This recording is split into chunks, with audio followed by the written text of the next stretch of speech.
Terdapat di dalam Matius 5 ayat 5, kemudian Matius 11 ayat 29, dan Titus 3 ayat 1 sampai 6.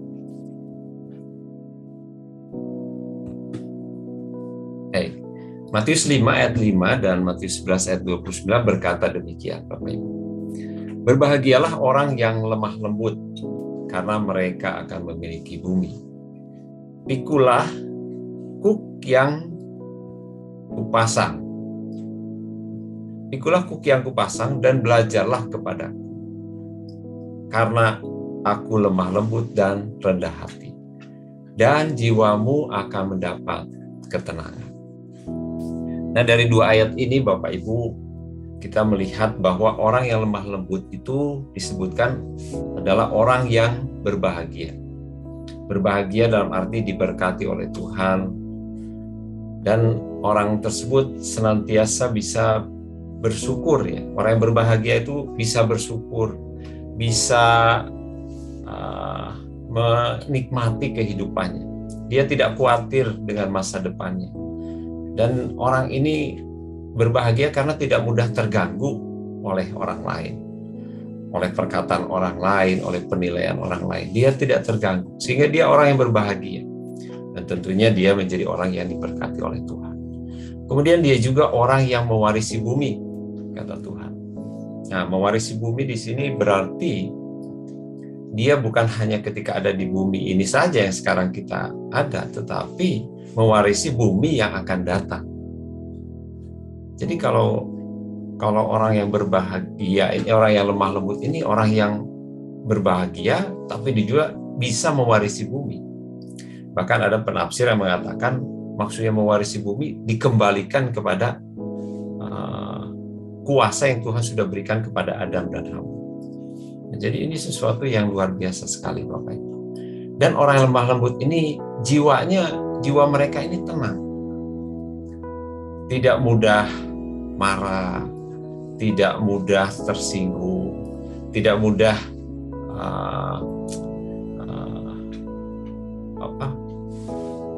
keras begitu ya. Jadi memang orang yang lemah lembut ini Tuhan sendiri mengatakan bahwa mereka itu memiliki ketenangan, ada damai sejahtera. Di luar rame, ribut begitu ya. Tapi dia tetap tenang.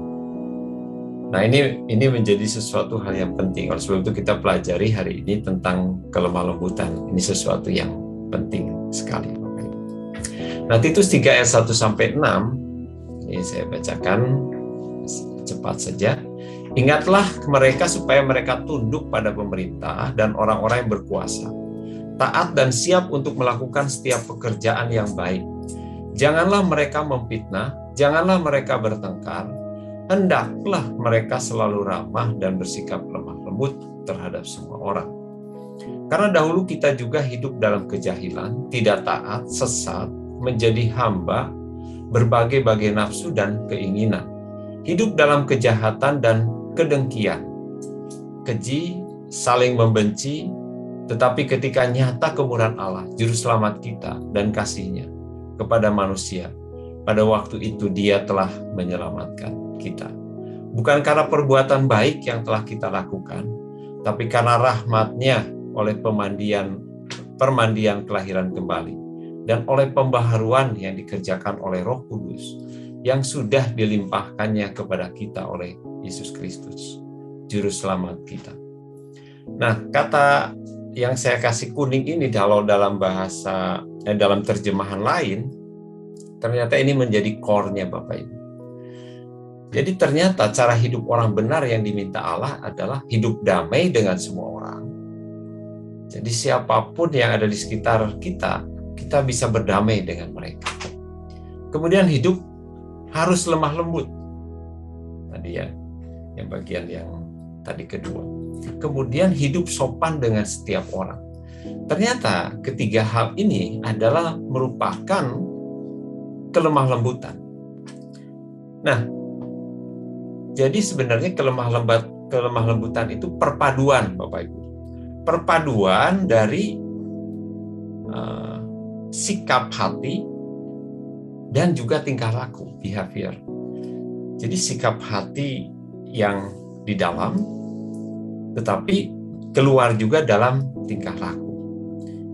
Jadi kadang-kadang kelemah lembutan itu berkaitan dengan pengendalian diri, dengan kerendahan hati, kemudian juga tidak mengandalkan kekuatan diri, dan juga ini ketiga hal ini akan muncul akhirnya dalam kelemah lembutan. Nah, Bapak Ibu Saudara, kita akan lihat sekarang kelemah lembutan itu nampak ketika apa?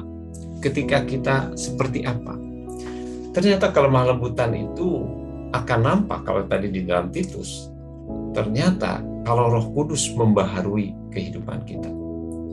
Bapak Ibu Saudara, seringkali kita beranggapan kita bisa menjadi orang yang lemah lembut, menggunakan kekuatan kita sendiri. Ternyata firman Allah katakan karena juru selamat kita, karena kasih karunia, rahmat daripada Tuhan tadi di dalam Titus 3. Jadi sebenarnya Roh Kudus yang membaharui kehidupan kita. Nah, jadi Bapak Ibu Saudara bersyukur Bapak Ibu sudah di dalam Kristus. Ketika kita percaya kepada Yesus Kristus, Roh Kudus yang akan melahirbarukan kehidupan kita. Roh Kudus yang membuat akhirnya kita bisa mengalami sesuatu yang baru. Kita menjadi ciptaan yang baru. Nah, Bapak Ibu, kalau misalkan Bapak Ibu menanam satu pohon begitu ya di rumah. Ketika menanam pohon, kira-kira pohon itu untuk berbuah kita paksa-paksa atau bagaimana? Pohon itu biarkan bertumbuh. Dia mengakar, kuat, tanahnya tanah yang baik, subur, sampai si pohon itu terus bertumbuh. Ketika suatu titik, akhirnya berbuah. Nah, ternyata kelemah lembutan ini juga merupakan buah dari Roh Kudus. Kalau kita lihat Galatia 5 ayat 22, buah daripada Roh Kudus. Jadi Bapak Ibu nggak mungkin memiliki kelemah lembutan tanpa Roh Kudus membaharui kehidupan kita. Tanpa Roh Kudus yang akan memberi pertumbuhan dalam kehidupan kita.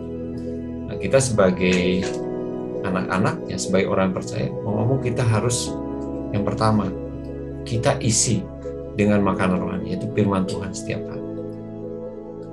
Kemarin Komsel, saya memimpin Komsel, kemudian saya tanya, bagaimana saat teduhnya? Apakah suka baca firman, doa setiap hari? Wah, enggak, Pak. Enggak. Saya sama sekali tidak. Saya hanya sekali seminggu ke gereja. Apa yang dialami? Ternyata, iya saya merasa tiap hari enggak bisa ya, enggak bisa melakukan ini, itu. Saya seringkali menjadi pemarah. Saya seringkali jatuh dalam dosa. Dan akhirnya tidak bertumbuh dan tidak berbuah, tidak menghasilkan buah. Nah, kelemah lembutan ini dihasilkan ketika Roh Kudus membaharui kehidupan kita dan kita juga bertumbuh, mengakar ke dalam. Jadi ini kunci kalau menurut saya Bapak Ibu, seperti yang disampaikan Titus tadi ya, Titus 3.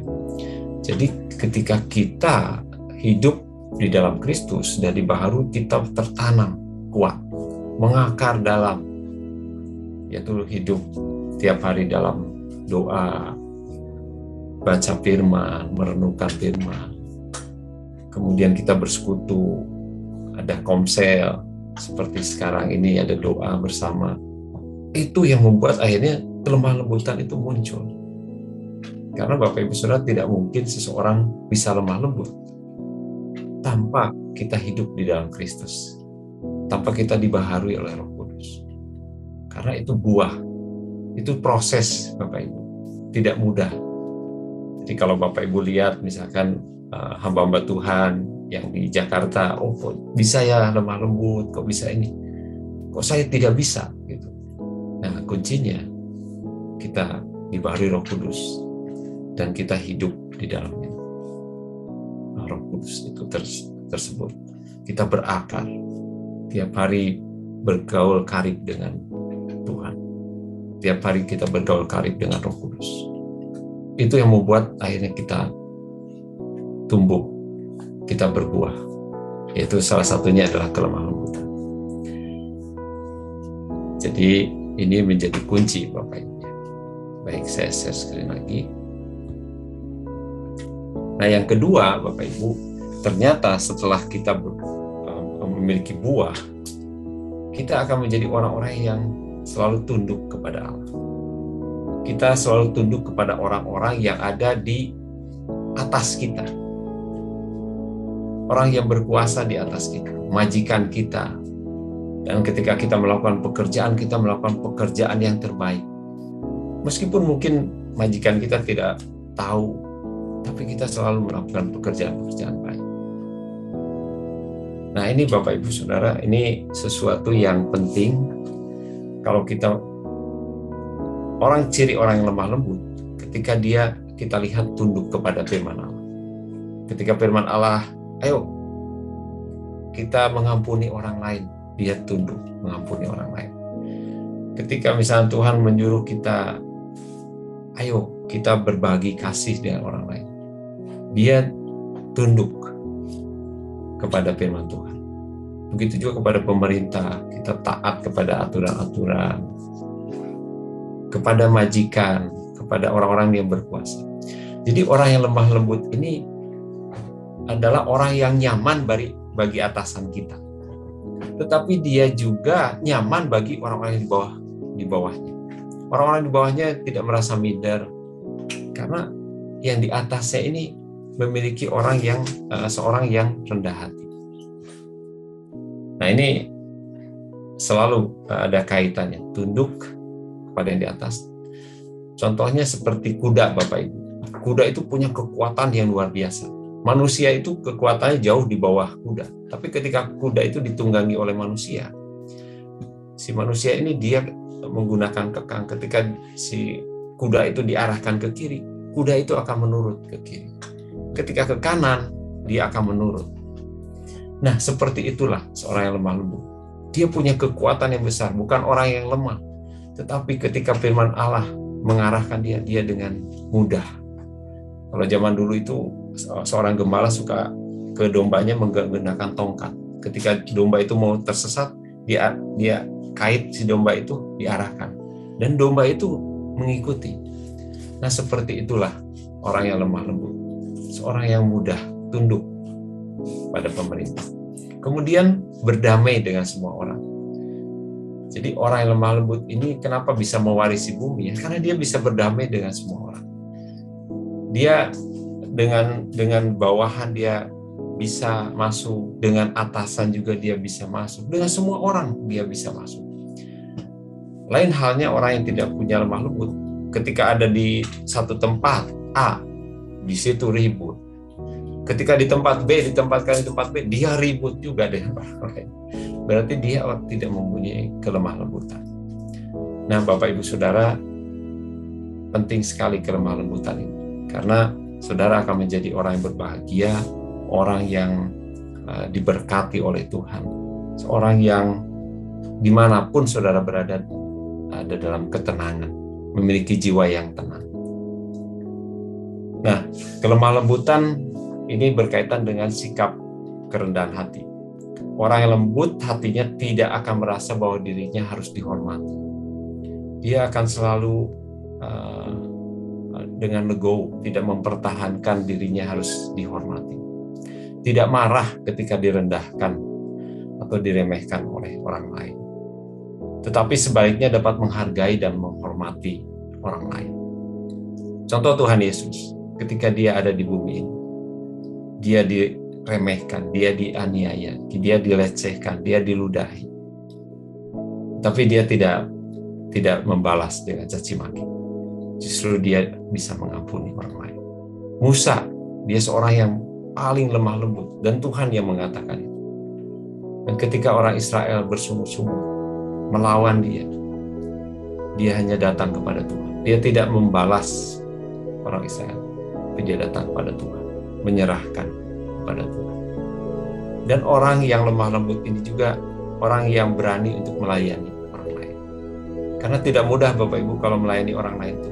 Kadang-kadang teman sejawat kita, teman sepelayan kita menyakiti kita. Kadang-kadang kita harus siap diremehkan. Kadang-kadang kita harus siap direndahkan kalau melayani itu. Tapi kita lakukan itu dengan tindakan kasih kepada orang lain. Nah, Bapak Ibu Saudara, biarlah kita menjadi orang yang lemah lembut seperti yang Tuhan Yesus sampaikan. Belajarlah kepadaku, ikutilah teladanku, karena aku lemah lembut dan rendah hati. Biarlah kita menjadi orang-orang yang senantiasa lemah lembut, karena kita dibaharui oleh Roh Kudus, tinggal di dalam Kristus, terus tekun di dalam Kristus, dan kita menjadi orang-orang yang memiliki buah roh, yaitu kelemah lembutan.